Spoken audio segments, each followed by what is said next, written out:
Olá, eu sou Joyce Maffezoli. O agro é grande estrela no Brasil e muito em breve estará literalmente entre as estrelas. Você consegue imaginar a agricultura no espaço? Não é ficção científica, é realidade. No programa de hoje falaremos da empolgante iniciativa sobre o lançamento de sementes no espaço. Assista agora a Força do Agro com Joyce Maffezoli. Alessandra Fávero é pesquisadora da Embrapa e coordenadora da rede Space Farming Brasil. Seja muito bem-vinda, Alessandra. Muito obrigada pelo convite. Eu fico muito feliz e honrada de estar presente aqui no canal. E também com a gente Lucas Álvares, que é capitão da equipe, estudante do curso de Engenharia de Instrumentação, Automação e Robótica da Universidade Federal do ABC. Seja bem-vindo, Lucas. Também a gente agradece pela oportunidade de poder conversar sobre o projeto. Alunos brasileiros da Universidade Federal do ABC, Rocket Design, em parceria com a rede Space Farming Brasil, enviaram amostras de sementes de grão de bico em um foguete. Olha só que curioso, né, Alessandra? A gente está falando aqui sobre agricultura espacial, um tema super novo até para outros países, e o Brasil aí, claro, a Embrapa juntamente, né? Tinha que ser a Embrapa, já estão... O que foi? Qual foi o objetivo? Vocês já fizeram esse disparo? Qual foi o resultado? O que você pode falar sobre esse experimento? Então, foi uma grande surpresa para nós e nós ficamos muito felizes com o convite, né, da equipe da UFABC para estar compondo essa missão, né? E eu acho que o Lucas depois vai falar com detalhes como foi esse lançamento, né? E nós ficamos muito felizes de poder colocar sementes de grão de bico, né? Cultivar Alepo, BRS Alepo, que foi lançada no mercado pela Embrapa Hortaliças. Ô Lucas, você é aluno de engenharia, né, de robótica, você trabalha com foguetes, não especificamente com o agro, mas de repente surgiu essa oportunidade de fazer essa junção aí com a Embrapa. Como que foi? Isso, a gente geralmente num foguete a gente fala que a gente tem a payload ou a carga paga. Um foguete ele não lança nas competições que a gente participa sem uma, e no ano passado a gente estava tentando achar alguma ideia, a gente tinha ideias passadas da equipe que não estavam dando muito certo, e aí a gente foi para a feira de aeroespacial, conseguiu o contato com o pessoal da Embrapa e falou, olha gente, a gente tem um espaço dentro do nosso foguete, e o que vocês tiverem de ideias assim para trazer, a gente pode tentar dar um jeito. Até que começou com uma ideia de conseguir levar as plantas, que é algo que a gente espera levar mais para o final do ano, mas como a gente teve que viajar para fora do país, não deu muito certo, mas no final das contas a semente conseguiu ir. Ô Lucas, e esse disparo, onde foi efetuado? Em que região? E foi agora em junho, né? Maio, junho?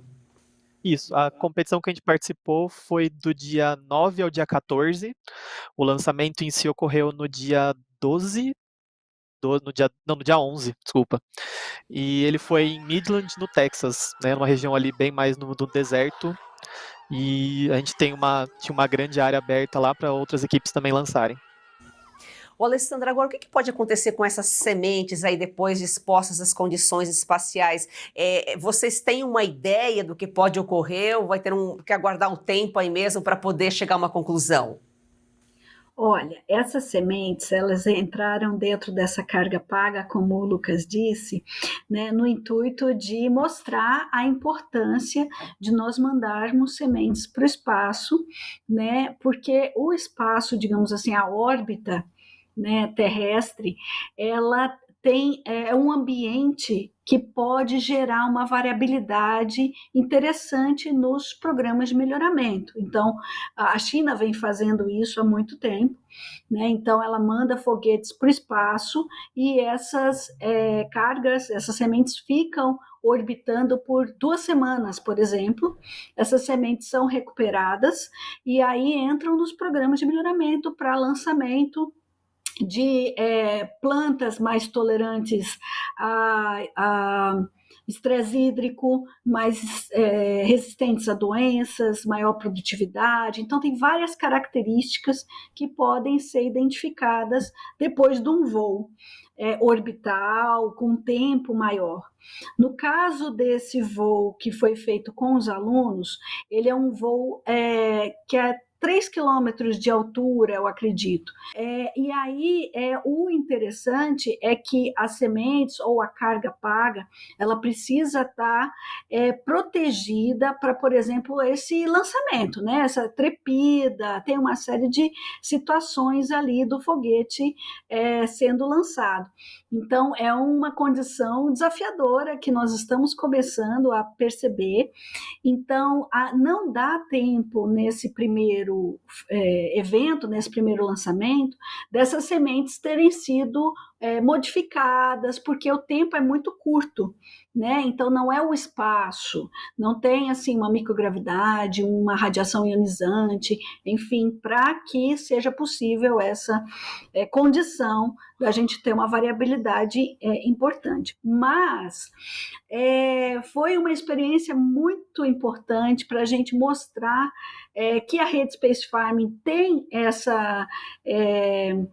tem esse objetivo também de gerar, né, que as novas gerações sejam estimuladas à pesquisa, né, a equipe da Federal, do ABC e todas as outras universidades podem contar com a rede Space Farm em diversas linhas de pesquisa, não só, por exemplo, o agro, mas eles que são dessa área de engenharia, né, podemos trabalhar de forma multidisciplinar, e esse é um dos contextos principais, a formação de recursos humanos, porque a geração Artemis vai chegar ainda, e a gente sabe que eles ainda, nós temos, um trabalho de longo prazo. Ô Lucas, por que o Texas? Por causa da competição? O Brasil tem espaço, tem região propícia para esses disparos ou ainda não? A competição ocorria no Novo México, aí esse ano eles estavam procurando um lugar novo por causa das questões de altitude, né? A competição ocorre em categorias. O nosso foguete, igual a Alessandra comentou, era para 3 quilômetros de apogeu, que a gente fala, que é a altura máxima que ele ia chegar. Ele acabou chegando em 3.260, se eu não me engano, até. E aí eles estavam vendo algumas alternativas, porque o local antigo era muito pequeno para o que a competição estava se tornando, né? A competição que a gente foi a maior do mundo hoje. E eles estavam entre Utah, se eu não me engano, e o deserto no Texas. E aqui no Brasil acontece também, a competição normalmente acontecia todo ano passado ela não aconteceu, normalmente acontecia em Tatuí, no interior, numa fazenda grande de grama e cana-de-açúcar, e esse ano eles estão se movendo para uma região entre Bauru e Iacanga, se eu não me engano, que é o nome da cidade agora, mas no final do ano também. Ô Alessandra, então a gente está vendo aí uma possibilidade, nessa experiência, ela contribui para a agricultura no espaço, na terra. Qual que é a contribuição? Um melhoramento, né, para tornar uma cultura mais resistente a pragas, doenças? Isso. A ideia é, a médio e longo prazo, que nós possamos aproveitar e fazer essas tecnologias para benefício da sociedade brasileira, com o lançamento de novas cultivares, mas não só isso. O Brasil assinou o Acordo Artemis em 2021 e alguns dos objetivos eram associados ao cultivo de plantas no espaço. E, então, o Brasil pode contribuir com outros países nessa formação de bases permanentes em outros corpos celestes, como Lua, Marte, no cultivo de plantas, né? Nós temos uma pesquisa agrícola bastante importante e nós podemos auxiliar nisso e ter tecnologias espaciais que possam ser utilizadas na Terra, como, por exemplo, iluminação, fertilização, sustentabilidade, cultivo indoor em locais adversos, porque não existe lugar mais adverso que o espaço. Então, lugares em processo de desertificação que nós temos no país. Então, na ideia de ter essa segurança alimentar para as populações. Então, não só pensando no cultivo no espaço, mas também trazer essas tecnologias, como a NASA faz há muitos anos, né? E a gente ficou muito contente e só parabenizando o Lucas aqui, que a equipe deles ganhou o primeiro lugar, né, nessa competição. Então, eu fiquei muito contente. É isso que eu ia perguntar, porque ele está bem contido, ele não falou nada, né? Parabéns, Lucas. Ô, Lucas, e foi o primeiro foguete? Vocês já fizeram outros disparos, usaram outros objetos, outros produtos para serem disparados? Como que é? Então, a equipe já lançou outros projetos, tanto no Brasil quanto fora, mas desde a pandemia a gente está meio que se recuperando, né? A pandemia foi uma quebra muito grande na equipe, até porque a gente é uma equipe meio de, então, assim, voluntários, né? A equipe é formada só de estudantes. A gente teve um lançamento de um projeto no Brasil para 1 quilômetro de altura em 2023, e aí desde então a gente está trabalhando nesse projeto atual, que foi o Aracê, para 3 quilômetros. Mas o projeto foi, assim, muito bom para a gente, porque foi a primeira vez que a gente conseguiu desenvolver um satélite que foi lançado, né? A carga paga a gente também às vezes chama de satélite, porque às vezes, apesar do nosso foguete ter ficado, do satélite do nosso foguete ter ficado dentro dele durante todo o voo, às vezes ele pode ser solto, né, para ser recuperado depois. E foi a primeira vez que o projeto da equipe deu certo para isso. Foi a primeira vez que a equipe conseguiu um primeiro lugar e logo nos seus 15 anos, né? A equipe existe desde 2010 e então foram vários marcos de uma vez só. O ano de 2026 tem tudo para mudar os rumos do Brasil. E a chave para o país seguir o rumo que a sociedade livre deseja é a informação. A Oeste nasceu para romper o silêncio. Agora chegou a hora do próximo passo. Ampliar o espaço que já ocupa com a entrada no universo da TV a cabo. É a sua assinatura que faz toda a engrenagem da Oeste funcionar. Assine a Revista Oeste. Tem acesso a grandes reportagens, artigos exclusivos. E ajude a construir a Oeste TV. Vamos juntos mudar o futuro. Oeste, independente, Essencial. o Brasil real está aqui. Para apoiar mais este projeto da Oeste, faça sua assinatura com até 20% de desconto, com pagamento em até 8 vezes sem juros. Você pode assinar pelo site revistaoeste.com/assine ou pelo 0800 580 2020. Assine agora, nossa equipe está de prontidão aguardando você. Assine já! Ô, Alessandra, explica o que é a rede Space Farming. Então, a rede Space Farming é uma rede com esse objetivo, né, de estudos de cultivo de plantas no espaço, olhando também para a Terra, né, para tecnologias a serem utilizadas pelos produtores, e que atualmente tem 52 pesquisadores envolvidos de 22 instituições diferentes.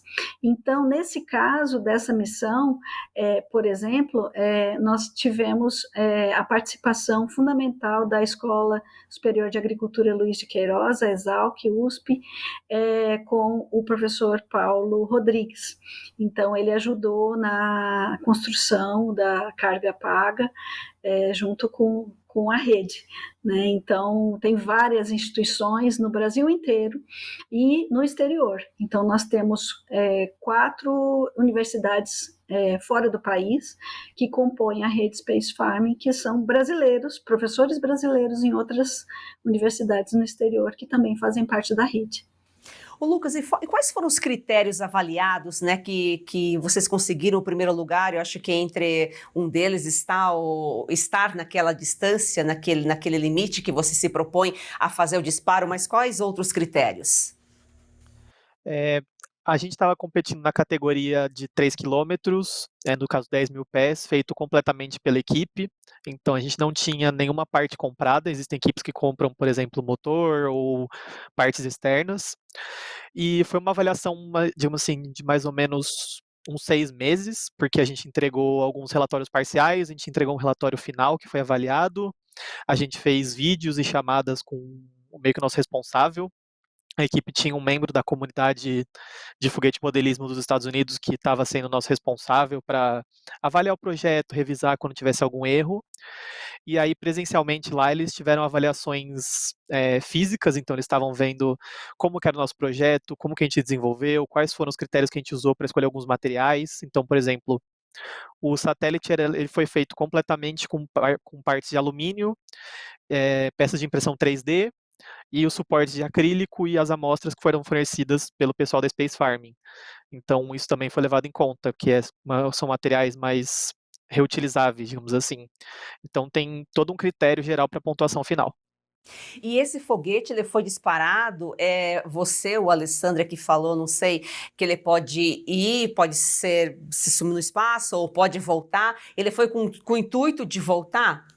Sim, a gente sempre lança com o intuito de recuperar, né? A gente tem o foguete ele vai sempre com 2 paraquedas nesse caso. O primeiro paraquedas ele abre exatamente quando o foguete detecta que ele chegou na altura máxima, por meio da programação que os membros fazem do sistema de eletrônica, e um outro que ele abre mais perto do solo para reduzir o impacto na queda.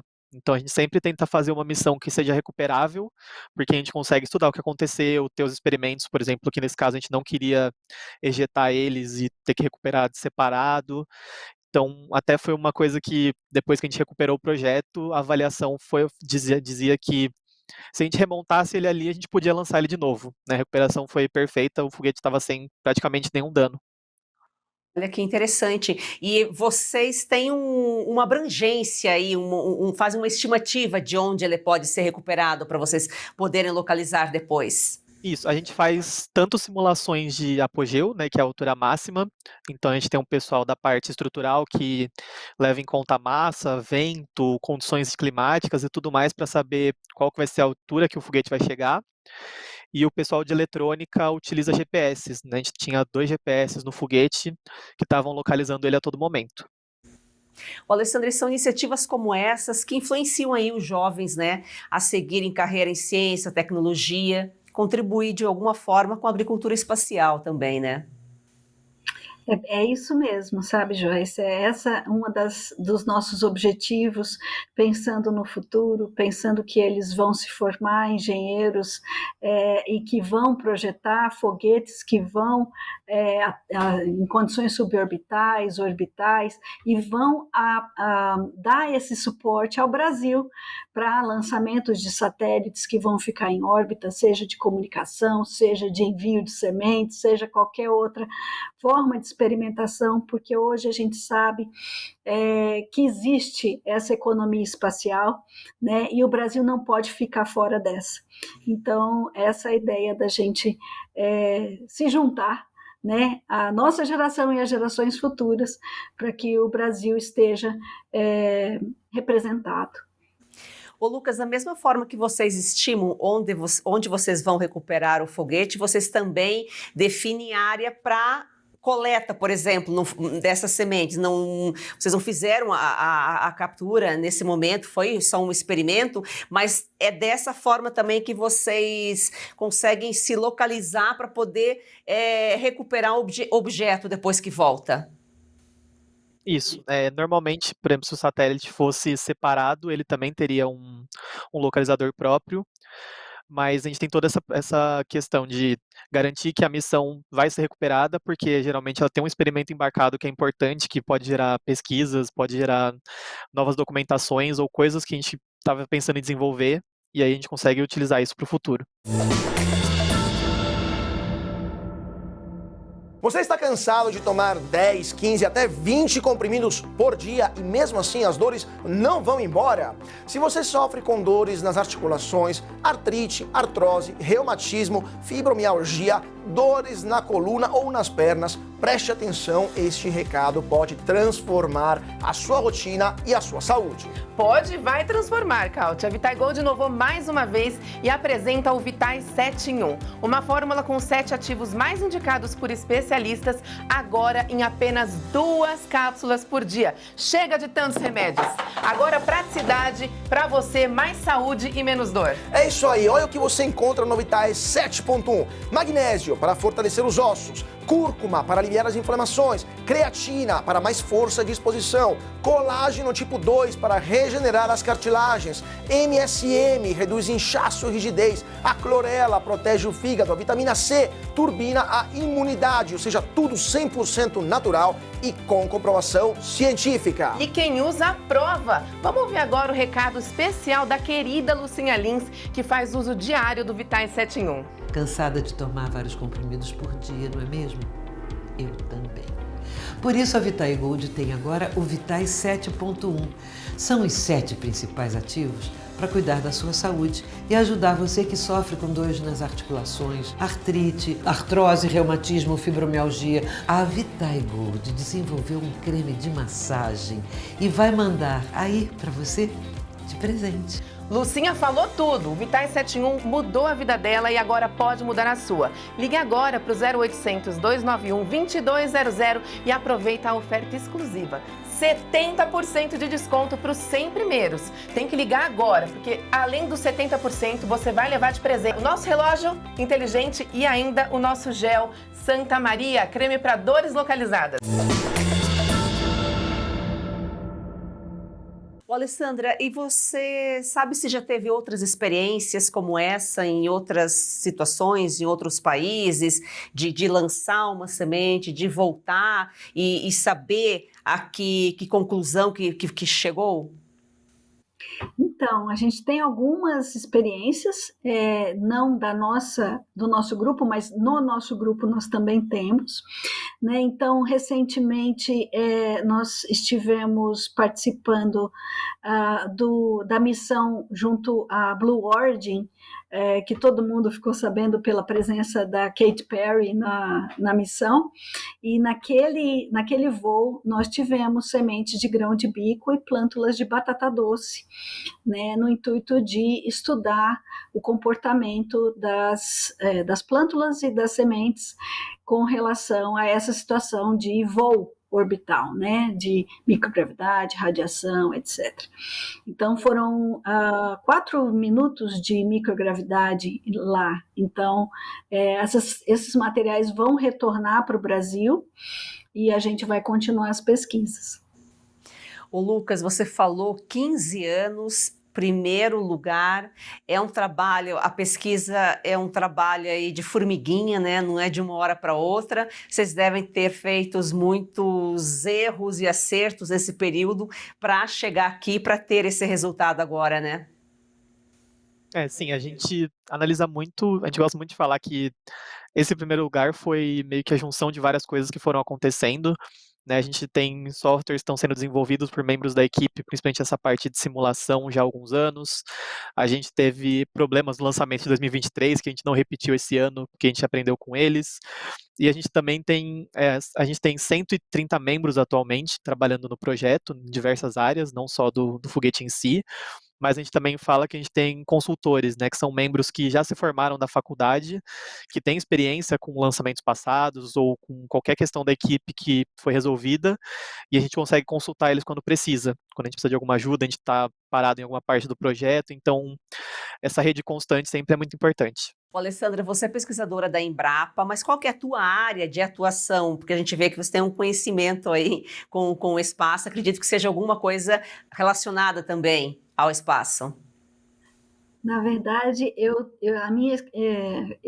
trabalho com genética e melhoramento de plantas, né? Então foi essa a minha formação. Eu sou agrônoma, né? E fiz meu mestrado e doutorado nessa área de genética e melhoramento, e agora com esse novo desafio de trabalhar com espaço, a gente precisa fazer cursos e estudar muito para poder entrar nessa área, né, de o que acontece com as plantas no espaço. Então tem sido muito interessante, aí um grande desafio e um grande aprendizado.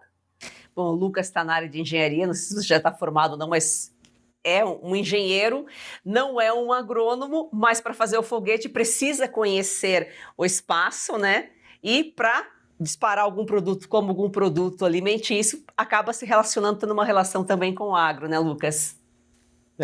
É engraçado que antes da faculdade, eu fiz curso técnico de eletrônica pela Escola Técnica Estadual de São Paulo, a ETESP, e na época meio que já começava esse contato, digamos assim, porque meu trabalho de conclusão junto de alguns amigos foi uma estufa automatizada, junto do pessoal do curso de meio ambiente, então a gente meio que já tinha esse cuidado com plantas, saber características, saber o que precisa ser cultivado, irrigação e alguns detalhes assim, e aí agora chega no projeto, no foguete, a gente tem essa oportunidade de fazer algo inovador, né, de trabalhar com sementes no primeiro momento, se tudo der certo no final do ano com as plantas em si, então é sempre muito interessante. Ou seja, de uma forma ou de outra, todas as áreas acabam sendo relacionadas. Tudo é agro. Ô, Alessandra, você já colocou aqui hoje o principal objetivo com essa experiência do espaço é melhorar nossa produção aqui na Terra, mas a gente pode imaginar um cultivo totalmente fora da Terra num futuro aí? Num futuro, assim, distante, talvez, a gente pode falar isso, não é para a nossa geração, mas a gente precisa começar. Né? E sim, eu acredito que quanta coisa nós não imaginávamos que poderíamos ter hoje, né? E quanto a gente precisa do espaço no nosso dia a dia, quando a gente fala para se comunicar com outras pessoas, para pegar um transporte, né? Para pedir comida em casa. Então, tudo isso é associado a espaço. E por que não a gente não acreditar que um dia nós podemos ir, né, para a Lua e para Marte, enfim, para um tempo maior e etc. Então, eu acredito que sim, que vai ser possível, num futuro, a gente pensar no cultivo para alimentar essas pessoas que estão lá. Para o agro, nem o céu é o limite. Lucas, muito obrigada aqui pela sua participação, pelas suas informações. Parabéns para você e para a equipe.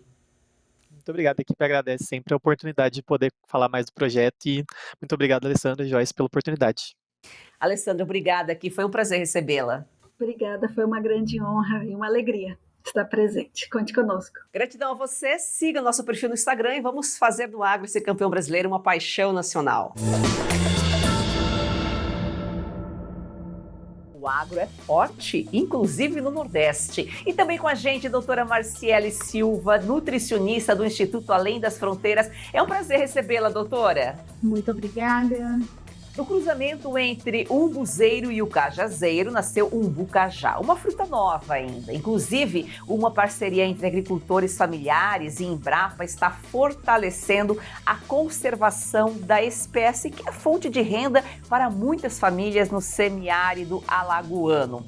Doutora, rico em nutrientes, vitaminas A, B1, B2, C, minerais. Quais os benefícios dessa fruta para a saúde? E a vitamina C fortalece o sistema imunológico, ajuda na produção de colágeno para a pele e articulações, aumenta a absorção de ferro, importante para quem está em recuperação de nutrição.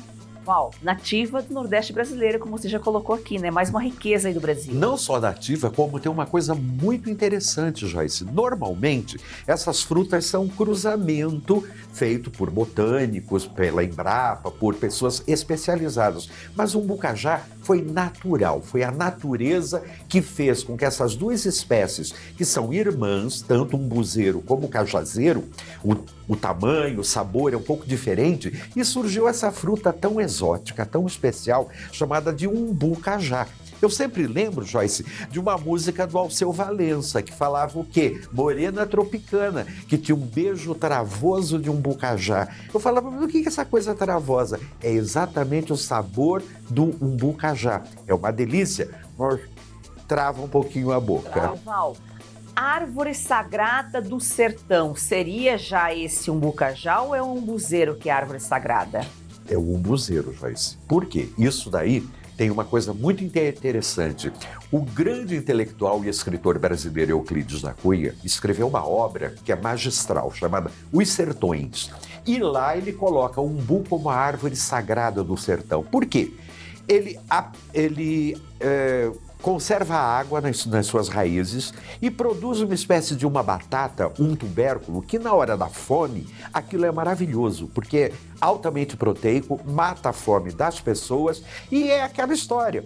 Traz sorte, traz prosperidade para toda a família que tem esse umbu plantado perto de casa. É uma árvore especial no Nordeste. Especial porque ela resiste à caatinga, ao cariri, toda aquela região do semiárido tem o umbu como uma árvore especial. E ele já sabe, o próprio nome na língua tupi já significa árvore que dá água.